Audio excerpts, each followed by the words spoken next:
والسماء ذات البروج واليوم الموعود وشاهد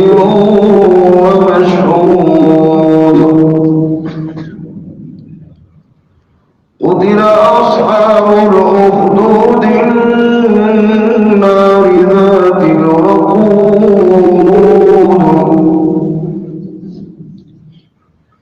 إذ هم عليها قعودون وهم على ما يفعلون بالمؤمنين شهود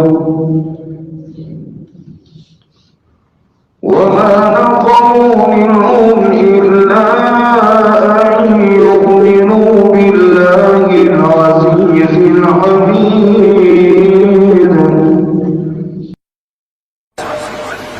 كافها يا عين صاد ذكر رحمة ربك عبده زكريا إذ نادى ربه نداء خفيا قال رب إني وهن العظم مني واشتعل الرأس شيبا ولم أكن بدعائك رب شقيا وإني خفت الموالي من ورائي وكانت امرأتي عاقرا فهب لي من لدنك وليا يرثني ويرث من آل يعقوب واجعله ربي رضيا يا زكريا إنا نبشرك بغلام اسمه يحيى لم نجعل له من قبل سميا قال رب أنى يكون لي غلام وكانت امرأتي عاقرا وقد بلغت من الكبر عتيا قال كذلك قال ربك هو علي هين وقد خلقتك من قبل ولم تك شيئا فأما من طغى وآثر الحياة الدنيا فإن الجحيم هي المأوى وأما من خاف مقام ربه ونهى النفس عن الهوى فإن الجنة هي المأوى يسألونك عن الساعة أيان مرساها فيما أنت من ذكراها إلى ربك منتهاها إنما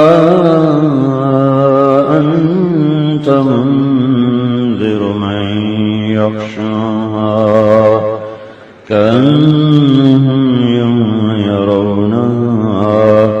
لم يلبثوا إلا عشية أو ضحاها. أعوذ بالله من الشيطان الرجيم. بسم الله الرحمن الرحيم.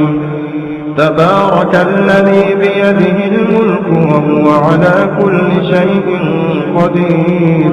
الذي خلق الموت والحياة ليبلوكم أيكم أحسن عملا وهو العزيز الغفور الذي خلق 7 سماوات طباقا ما ترى في خلق الرحمن من تفاوت فارجع البصر هل ترى من فطور ثم ارجع البصر كرتين ينقلب إليك البصر خاسئا وهو حسير ولقد زينا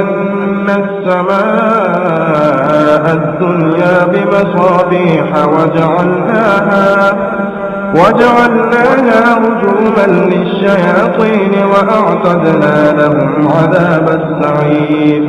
وللذين كفروا بربهم عذاب جهنم وبئس المصير إذا ألقوا فيها سمعوا لها شهيقا وهي تفور تكاد تميز من الغيظ